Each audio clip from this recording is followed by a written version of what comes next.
Hi friends, welcome back to my channel. మీరు కనుక నా ఛానల్ ఫస్ట్ టైం చూస్తున్నారా అయితే సబ్స్క్రైబ్ చేసుకోండి. అలాగే పక్కనే ఉన్న బెల్ ఐకాన్ని క్లిక్ చేసేయండి ఫ్రెండ్స్. ఈరోజు ఎపిసోడ్ అయితే సూపర్గా అదిరిపోబోతుంది. ఎక్కడా స్కిప్ చేయకుండా మొత్తం చూసేయండి ఫ్రెండ్స్. అప్పుడే మీరు ఎంజాయ్ చేయగలుగుతారు. నచ్చినట్లయితే ఒక చిన్న లైక్ ఇచ్చి ఎంకరేజ్ చేసేయండి ఫ్రెండ్స్. ఇక ఎపిసోడ్లోకి అయితే వెళ్ళిపోదాం. ఎపిసోడ్ స్టార్ట్ అవగానే కావ్య చాలా బలంగా నమ్ముతుంది రాజు బ్రతికే ఉన్నాడని. ఎక్కడికక్కడ ప్రాణాలతోనే ఉన్నాడు నా భర్త, ఖచ్చితంగా ఇంటికి వస్తాడు అని చెప్పి చాలా నమ్మకంతో చెప్తూ ఉంటుంది. అది విన్న దుగ్గిరాల కుటుంబం మాత్రం చాలా బాధపడుతూ ఒకవైపు రాజ్ రావాలని, మరొక వైపు రాజ్ నిజంగా లేడని అపర్ణ చాలా సతమతమైపోతూ చాలా బాధలోకి వెళ్ళిపోతుంది. ఇది మొత్తం కూడా ఇలా ఉంటే కావ్య మాత్రం చాలా స్థిరంగా నా మనసు నాకు చెప్తుంది నా భర్త బ్రతికే ఉన్నాడు అని చెప్పి ఇక అనుకుంటూనే వంట చేస్తుంది. ఇంట్లో అందరికీ వంట చేసి భోజనానికి రమ్మని అత్తయ్యని అలాగే ఇందిరాదేవిని పిలుస్తూ ఉంటే, అమ్మ కావ్య మాకు ఆకలిగా లేదమ్మా అని చెప్పి ఇక ఇందిరాదేవి అంటూ ఉంటుంది. ఎందుకు అత్తయ్య, ఎందుకు మీరు బాధపడుతున్నారు? నేను మీకు నిజమే చెప్తున్నాను.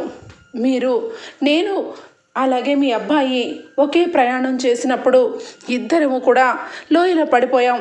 అలాంటప్పుడు నేను బ్రతికి మీ ఎదురు నుంచున్నప్పుడు అతను బ్రతికి లేడంటారా? చెప్పండి అత్తయ్య, దయచేసి నా మాట నమ్మండి, భోజనం చెయ్యండి. వీళ్ళందరికీ కూడా త్వరలోనే కళ్ళు తెరిపించు కృష్ణయ్య, నా భర్త తిరిగి రావాలి, వీళ్ళు ఎదురు నుంచో పెట్టాలి అని చెప్పి కృష్ణయ్యని వేడుకుంటూ ఉంటుంది కావ్య. ఇక రుద్రాణి మాటలకైతే చాలా ఘోరంగా ఇంట్లో అందరూ బాధపడుతూ ఉంటారు.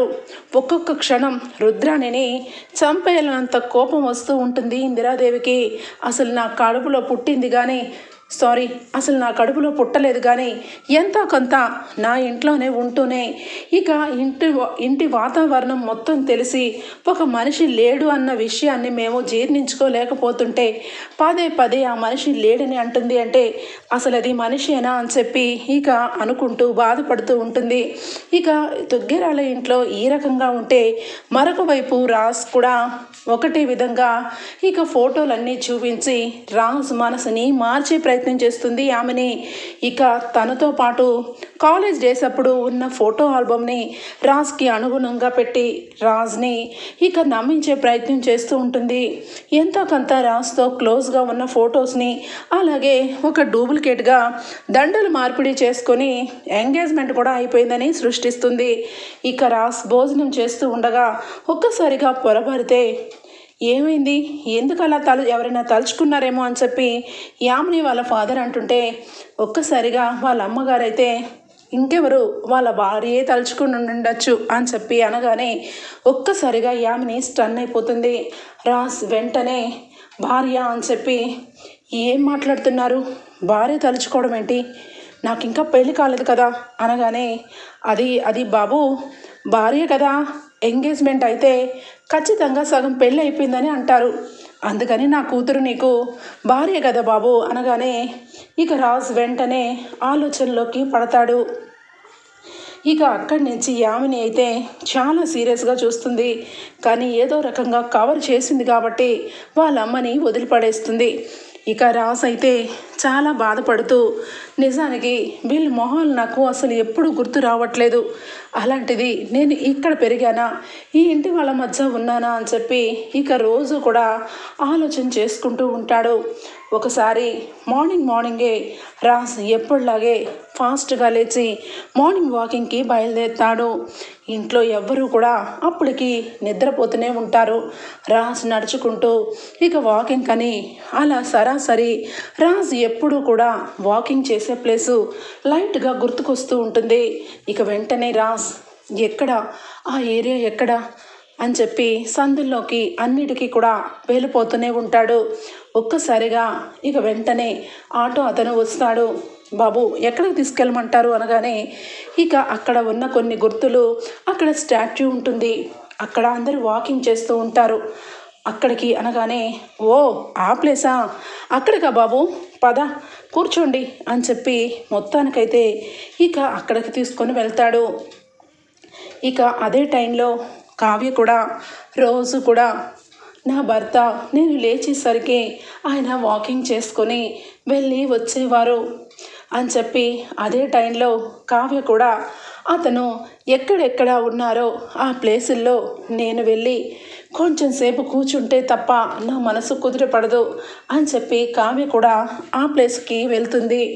ఇంతలోనే రాజ్ ఇక అక్కడికి వచ్చి ఇక దిగుతూ అటు ఇటు చూస్తూ ఉండగా ఇంతలోనే ఆటో అతనైతే ఇక డబ్బులు అనగానే అది అనగానే పర్వాలేదు బాబు, మీరు చాలా కోటీశ్వరులు. ఈ టైంలో మీరు నా ఆటో ఎక్కడమే నా అదృష్టం.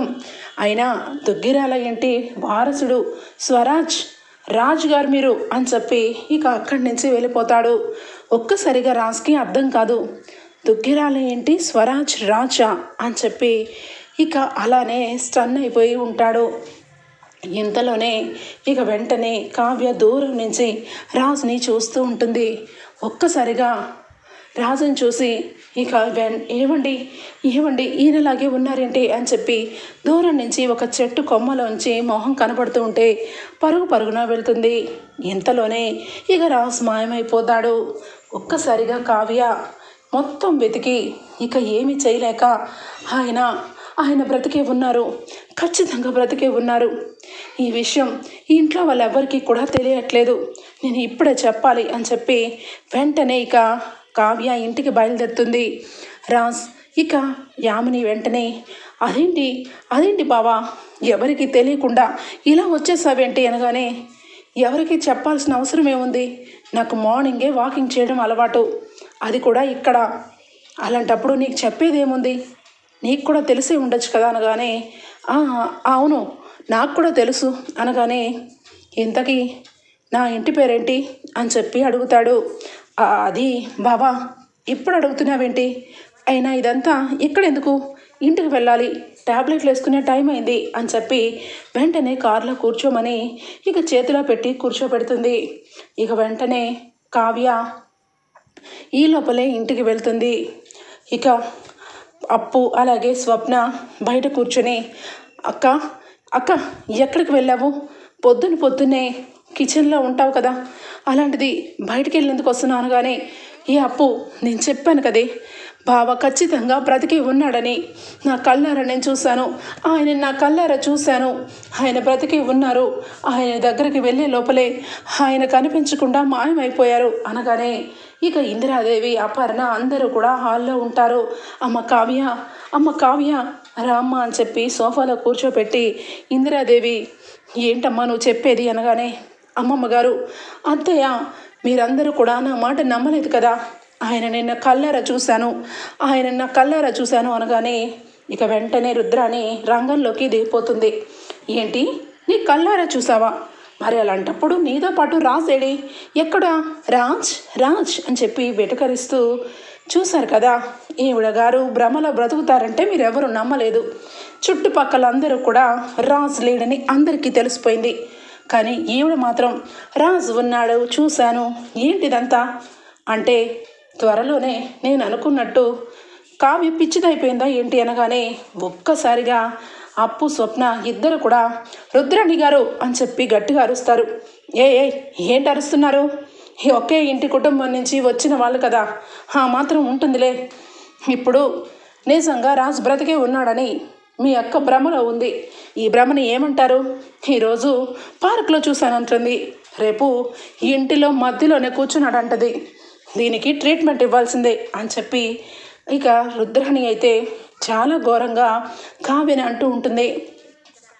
ఇక కావ్య వెంటనే చూడండి రుద్రాణి గారు, మీరు నన్ను పిచ్చి పట్టిందన్నా లేదంటే నిజంగా పిచ్చిదాన్ని చేసినా ఏదో ఒక రోజు నా భర్తని తీసుకొని నేను వస్తాను, ఈ ఇంటిలో నా భర్త ఖచ్చితంగా కూర్చుంటాడు, ముందున్నాయి ఆ రోజులన్నీ అని చెప్పి కావ్య ఇక లోపలికి వెళ్ళిపోతుంది. ఇంతలోనే ఇక ఇక్కడికి వచ్చేస్తే రాజుని ఇంటికి తీసుకొని వచ్చి కూర్చోపెడుతుంది. బాబు ఎక్కడికి వెళ్ళావు, అమ్మాయి నీ గురించి చాలా కంగారు పడింది అనగానే ఇక వెంటనే యామని సైగ చేస్తుంది. ఇక టిఫిన్కి టైం అయింది, టిఫిన్ చెయ్యి బావా అని చెప్పి అనగానే నా పేరేంటి అని చెప్పి రాజు అంటాడు. అదే నీ పేరు రామ్ కదా బావా, నేను ఎప్పుడు రామ్ అనను, బావానే పిలుస్తాను అనగానే, మరి నా పేరు రాజ్ దుగ్గిరాల స్వరాజ్ కాదా అని చెప్పనగానే దెబ్బకి గుండె బద్దలవుతుంది యామినికి. ఏం మాట్లాడుతున్నావు బావా? నీ పేరు స్వరాజ్ స్వరాజ్ కానే కాదు. నీ పేరు అసలు స్వరాజ్ కానే కాదు. నీ పేరు రామరాజ్ రామరాజ్ అంతే అనగానే, అవునా నా పేరు రామరాజా, సరే అని చెప్పి ఇక రాజు అయితే ఇక ఆ విషయాన్ని అక్కడితో వదిలేసినట్టు కనబడతాడు. ఇక అంతే యామిని వాళ్ళ అమ్మా నాన్న ఏంటి ఇదంతా? అతనికి చూస్తే ఏదో అనుమానంగా అనిపిస్తున్నట్టుంది. అతనికి దుగ్గిరాల స్వరాజ్ అని ఎవరు చెప్పుంటారు అనగానే, మమ్మీ పొద్దున్నే లేచేసరికి రాజ్ బెడ్ మీద లేడు, ఎందుకైనా డౌట్గా ఉందని చెప్పి బయటకు వచ్చాను. అక్కడ ఆటో స్టాండ్ దగ్గర ఇక విషయం తెలుసుకొని నేను వెంటనే ఫాలో అయ్యాను. అక్కడ ఎప్పుడు వాకింగ్ చేసే ప్లేస్లో కూర్చున్నాడు. అయినా ఇంట్లో మీరిద్దరు ఏం చేస్తున్నారు మమ్మీ? నేనంటే నైటు చాలా లేటుగా పడుకున్నాను, మీరైనా కనీసం లేగాలి కదా అనగానే, చూడు బేబీ, రాజ్ విషయం గురించి నువ్వు టెన్షన్ పడద్దు. మేము నీకున్నాం కదా.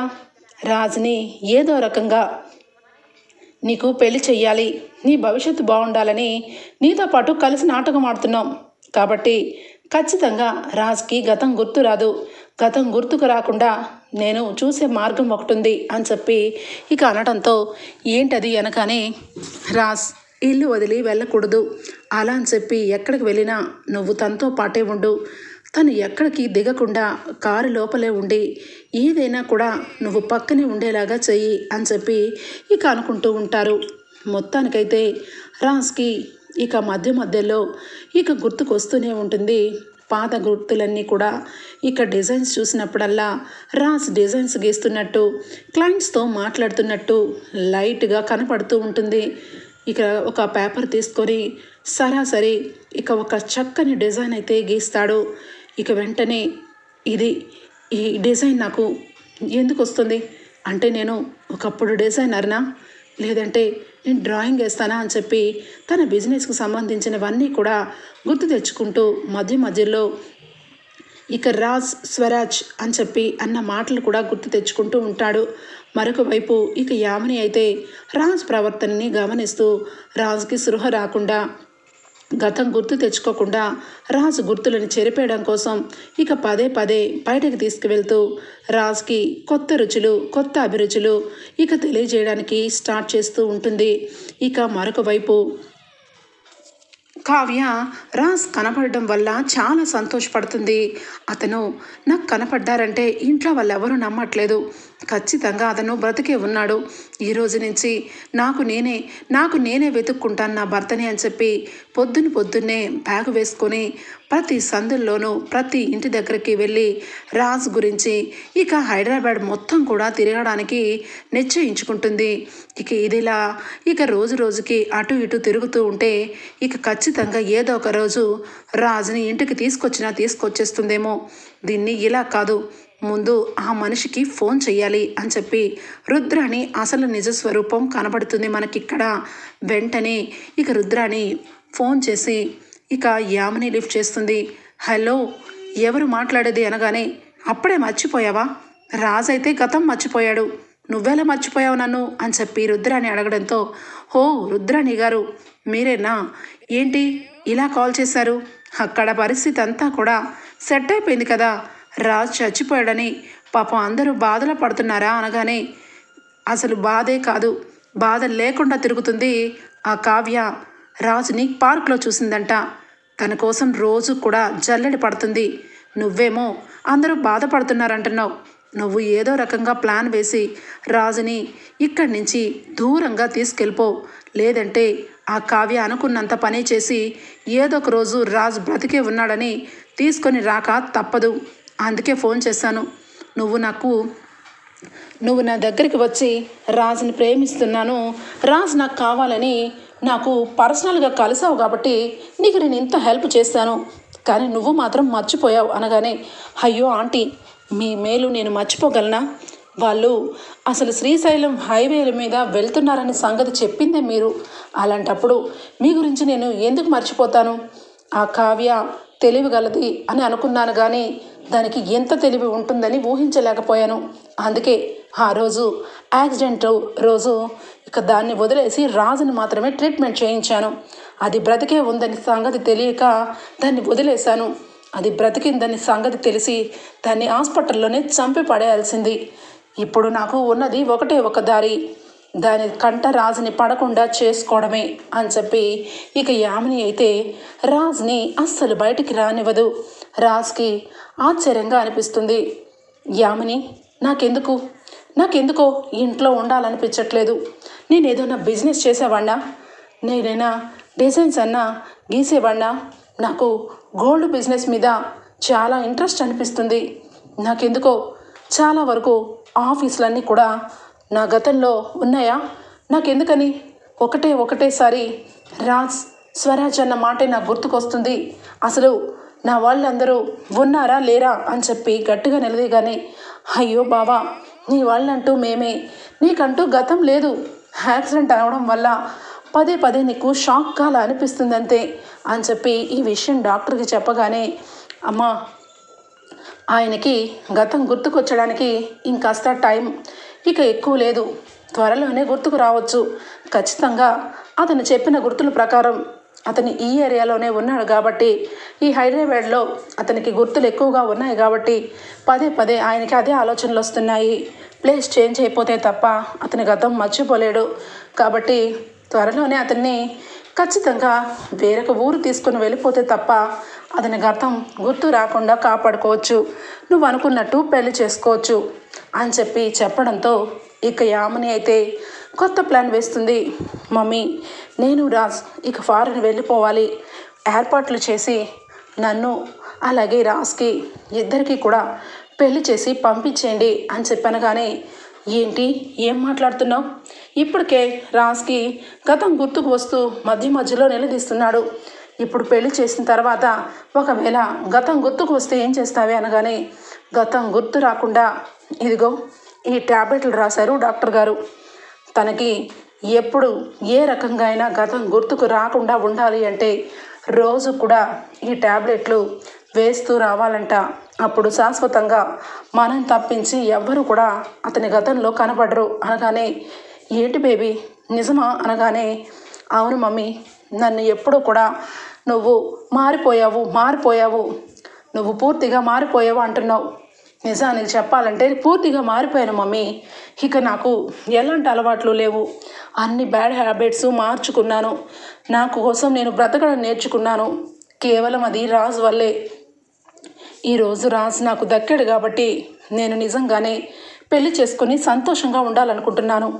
కానీ రాజు నాకు దూరం అయితే నేను బ్రతకలేను మమ్మీ, బ్రతకలేను అనగానే ఇక వెంటనే, బేబీ, నీకు రాజుకి పెళ్లి చేయాలనుకుంటున్నాం.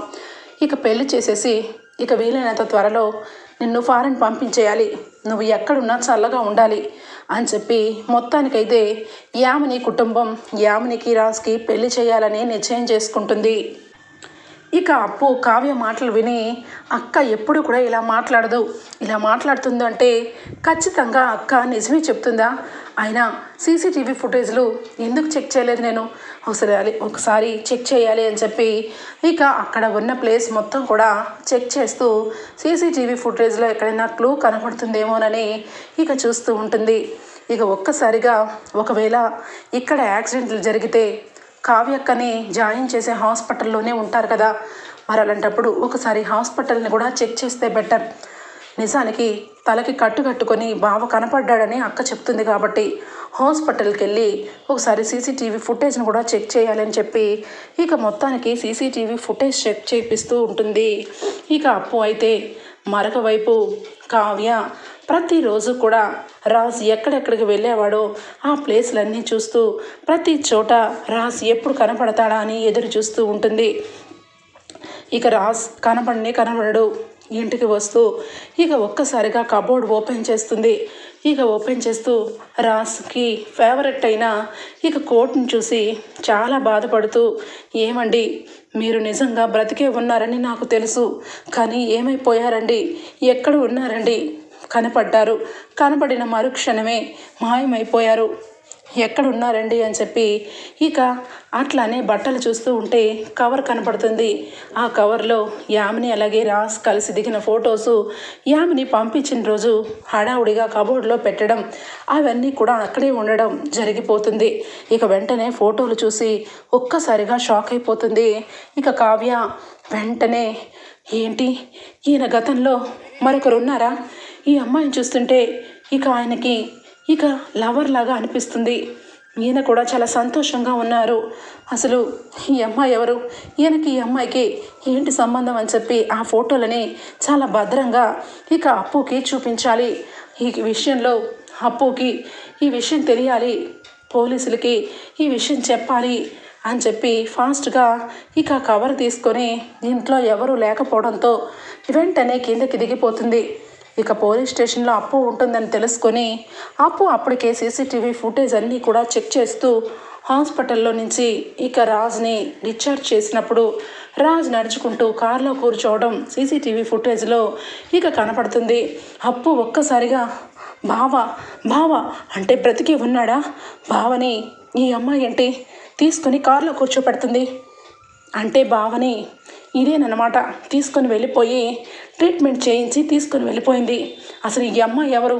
అక్క చెప్పినట్టుగా బావ బ్రతికి ఉన్నాడు, ఇది చూపించి ఇంట్లో వాళ్ళందరికీ బావ బ్రతికే ఉన్నాడని రుజువు చేస్తాను, అలాగే బావ ఎక్కడున్నా పట్టుకుంటాను కావ్యక్క అని చెప్పి అనే లోపలే అప్పు ఈ ఫోటోలు చూడవే అని చెప్పి ఫాస్ట్గా వచ్చి ఇక కావ్యకి రాజ్ అలాగే యామిని ఫోటోల్ని చూపిస్తుంది. అక్క బావ బ్రతికి ఉన్నాడక్క అనగానే చెప్పాను కదే బావ నాకు పార్కులో కనబడ్డాడు అంటే కాదక్క ఒకసారి సీసీటీవీ ఫుటేజ్లో కూడా ఉన్నాడు చూడని ఇక చూపించగానే రాజుని చూసి మురిసిపోతుంది.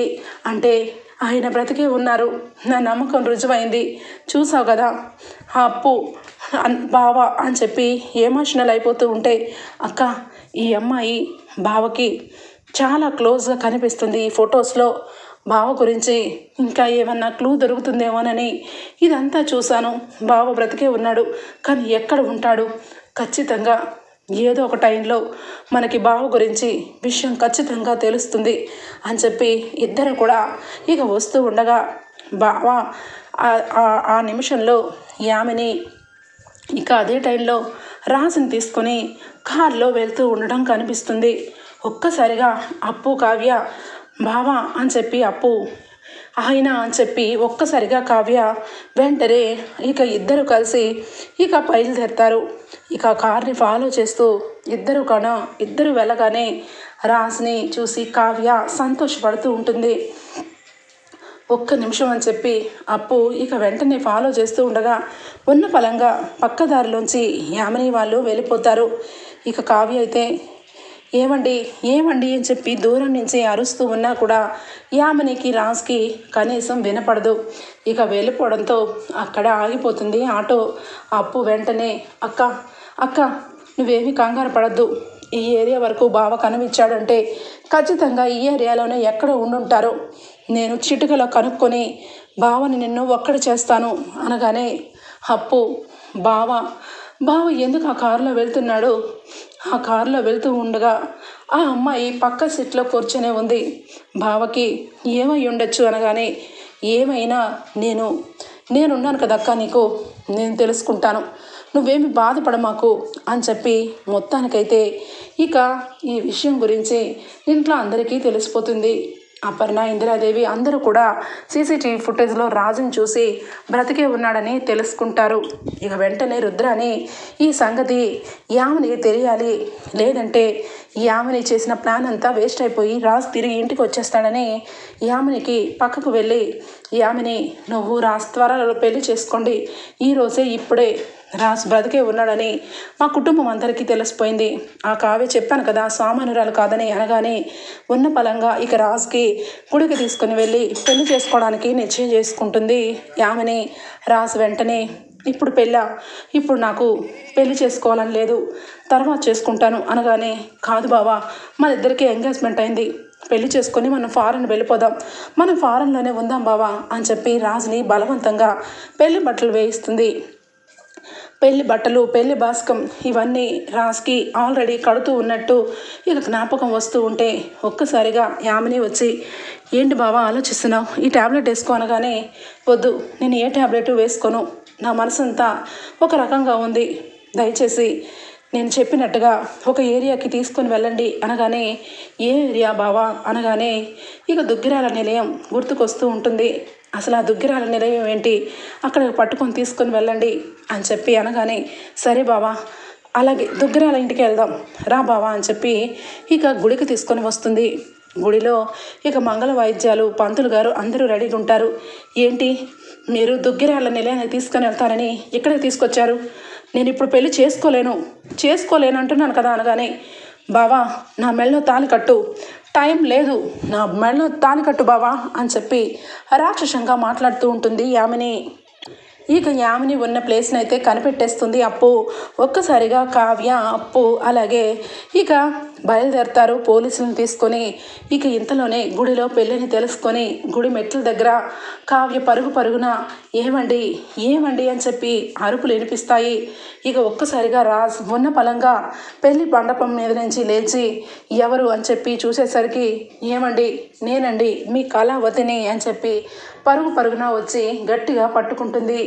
ఇక రాజ్ అయితే వెంటనే దూరంగా పెట్టుకొని, అసలు నువ్వెవరు నాకెవరో నాకు తెలీదు, నువ్వు నా వైఫ్ అనగానే, అదేంటండి మీరు భార్య భర్తలం, నన్ను మర్చిపోయారా, నేనండి మీ కళావతిని, మీకోసం నేను వచ్చేసాను, మీ గురించి ఇంట్లో అందరూ చాలా బాధపడుతూ ఏడుస్తున్నారండి, రండి అనగానే ఇంతలో యామిని వచ్చి, ఏయ్ చెయ్యొదులు, తను నా బావ, నువ్వెవరిని చూసి ఎవరు అనుకుంటున్నావో, తను నా బావ, తన పేరు రామ్ అనగానే, ఏంటి మీ బావ, అతను నా భర్త అనగానే ఇక అప్పు అయితే కింద నుంచి రావడానికి ఇంకొంచెం టైం పడుతూ ఉండగా, చూడు మా బావని పట్టుకొని నీ భర్త అంటావేంటి, మా బావకి నాకు పెళ్లి జరిగిపోతుంది, దయచేసి ఇక్కడి నుంచి వెళ్ళు అని చెప్పి అక్కడున్న వాళ్ళని కావ్యని తోసేమని చెప్పడంతో, ఏమా నిన్నే చెప్పేది, నేను చూస్తుంటే ఏంటగా అనిపిస్తుంది, వాళ్ళకి పెళ్లి జరుగుతుంటే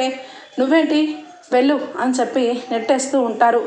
ఏమండి నేనండి మీ కళావతిని అనగానే ఒక్కసారిగా రాజు అయితే ఇక పట్టించుకోకుండా, తనేంటి నా భార్యని అంటుంది, కళావతిని అంటుంది, నాకేమీ అర్థం కావట్లేదు, ఏం జరిగింది అసలు ఆ అమ్మాయి ఎవరు అనగానే, చూడు బాబు కావాలని ఆ రకంగా కొంతమంది క్రియేట్ చేస్తారు డబ్బు కోసం, నువ్వు అమ్మాయి మెడలో తాళి కట్టు, టైం అయిపోతుంది అనగానే తాళి బట్టు తీసుకొని ఇక మెడలో కట్టే లోపలే ఇక వెంటనే అప్పు వస్తుంది. పెళ్ళి ఆపండి అనగానే ఒక్కసారిగా ఇక రాజు అలాగే చూస్తూ ఉంటాడు. బావా అక్కనే మర్చిపోయావా బావా, నీకు అక్కకి పెళ్ళి జరిగింది, నీకు ఒక ఇల్లే ఉంది బావా, ఇదిగో ఈ యామిని ఇది నిన్ను తప్పుదోవ పట్టించి గతాన్ని మర్చిపోయావని కొంచెం కూడా జాలి లేకుండా దాన్ని అడ్వాంటేజ్గా తీసుకొని నిన్ను పెళ్లి చేసుకోబోతుంది. నీ గురించి తెలియక మా బావ నీ మెల్ల తాళి కట్టాలనుకుంటున్నాడు, కానీ మా బావకి గతం గుర్తుకు వచ్చేసిన తర్వాత నిన్ను పక్కనే కుక్కను కొట్టినట్టు కొడతాడు అనగానే, ఏయ్ గతం గుర్తు రావాలి కదే, అతను నా భర్త తనకి నాకు ఎంగేజ్మెంట్ అయింది అని చెప్పి అప్పుని దబాయిస్తూ ఉంటే, ఇంతకీ అతని పేరు ఏంటి అనగానే, రామ్ అనగానే, లేదు అతని పేరు దుగ్గిరాల స్వరాజ్ అని చెప్పి కావ్య అంటుంది. ఒక్కసారిగా రాజ్ ఏమన్నారు, నా పేరు ఏమన్నారు అనగానే, అవునండి మనం దుగ్గిరాల, మన ఇంటి పేరు దుగ్గిరాల, మీరు స్వరాజ్, మీరు పెద్ద స్వరాజ్ ఇండస్ట్రీకి ఎండి, మీరు గోల్డ్ బిజినెస్ డిజైన్స్ వేసి కొన్ని కోట్ల మందికి ఆధారంగా నిలబడిన స్వరాజ్ అండి మీరు, నా భర్త అని చెప్పి ఇక పరుగున ఇక రాజుని దగ్గరికి రాగానే, నా బావని పట్టుకొని నీ భర్త అంటావేంటి, అసలు నిన్ను అని చెప్పి అనగానే ఇక అప్పు అయితే యామని చంప చెల్లుమని కొడుతుంది. ఏంటే నాటకాలు ఆడుతున్నావా, అతను మా బావ అని చెప్పి అంటూ ఉంటే ఇటువైపు రాజ్కి చాలా సతమతమైపోతూ ఉంటుంది. ఇక కావ్యని గుర్తుపట్టలేడు. యామిని మాటలు డౌట్ఫుల్గా ఉండటం వల్ల రాజ్కి తల పగిలిపోతూ ఉంటుంది. ఒక్కసారిగా రాజ్, అసలు నేను ఎవరిని, నేను ఎవరిని, నా గతం ఏంటి? ఒకవైపు నాకు పెళ్ళయిందని ఆ అమ్మాయి వచ్చి నన్ను అంటుంది, ఒకవైపు నీతో ఎంగేజ్మెంట్ అయిందని నువ్వు అంటున్నావు. అసలు నాకు ఏ రకంగా ఎప్పుడు యాక్సిడెంట్ జరిగింది? శ్రీశైలంలో నాకు యాక్సిడెంట్ అయింది అని చెప్పి రాసి గుర్తు తెచ్చుకుంటాడు. ఒక్కసారిగా ఉన్న పలంగా శ్రీశైలం ఎందుకు వెళ్తున్నాను, అసలు శ్రీశైలంలో నేను అక్కడ ఎందుకు ఉన్నాను అనగానే, ఏమండి మీరు నేను ఇద్దరం మొక్కు చెల్లించుకోవడం కోసం శ్రీశైలం వెళ్ళాము. ఇక మీరు జైలు నుంచి వచ్చిన తర్వాత మీరు క్షేమంగా ఉండాలని శ్రీశైలం మొక్కుకుంది నేనేనండి. మీరు అటువైపుగా వెళ్తూ ఒక దగ్గర కారు ఆపి ప్రేమగా నాకు ఉంగరం పెట్టారు, మర్చిపోయారా అనగానే కావ్య చెప్తున్న మాటలన్నిటికీ కూడా రాజ్ తల ఊపుతూ, ఇక అయినా కూడా మసగగా గుర్తు రాదు రాజ్కైతే. ఇక లైట్గా గుర్తుకొస్తూ ఉండగా, ఒక్క నిమిషం బావా ఈ ట్యాబ్లెట్ వేసుకో అనగానే ఆ ట్యాబ్లెట్ని ఇక విసిరి పడేస్తుంది అప్పు. ఒక్క నిమిషం, బావకి ఏదో గుర్తుకొస్తుంటే ట్యాబ్లెట్ వేస్తావేంటి?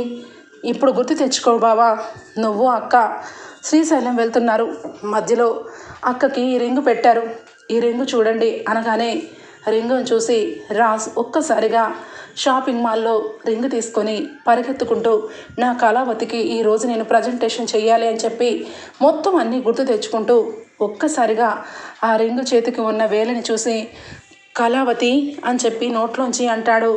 ఒక్కసారిగా ఇక యామినికి అర్థమైపోయి, ఏయ్ కళావతి ఏంటి యామిని అను, నేను ప్రాణం కంటే ఎక్కువగా ప్రేమించాను, నా మెళ్ళో తాళి కట్టు అనగానే ఏసి చంప చెల్లుమని కొడతాడు రాజ్. ఒక్కసారిగా దిమ్మ తిరిగిపోతుంది యామిని పేరెంట్స్కి. నా భార్య కళావతి నాకు ఉండగా నిన్ను పెళ్లి చేసుకోవాలా? నీ సంగతి నాకు తెలుసు, నువ్వు యామినివి, కాలేజీ టైంలో నన్ను వేయించుకొని తినేసి చివరాఖరికి నా జీవితాన్ని ఈ విధంగా చేసిన దుర్మార్గురాలివి. అప్పు దీన్ని అరెస్ట్ చెయ్యి, ఇది ఉండగా నా జీవితంలో సంతోషం ఉండదు. కళావతి నేను నిన్ను మర్చిపోయానా? నిన్ను ఎప్పటికీ మర్చిపోలేను అని చెప్పి కావ్యకి దగ్గరకు తీసుకుంటాడు. ఇక యామినిని అరెస్ట్ చేసి అప్పు అయితే జీవులో ఎక్కించి కూర్చోపెడుతుంది. ఓకే ఫ్రెండ్స్, రాబోయే ఎపిసోడ్స్లో ఈ విధంగానే జరగబోతుంది.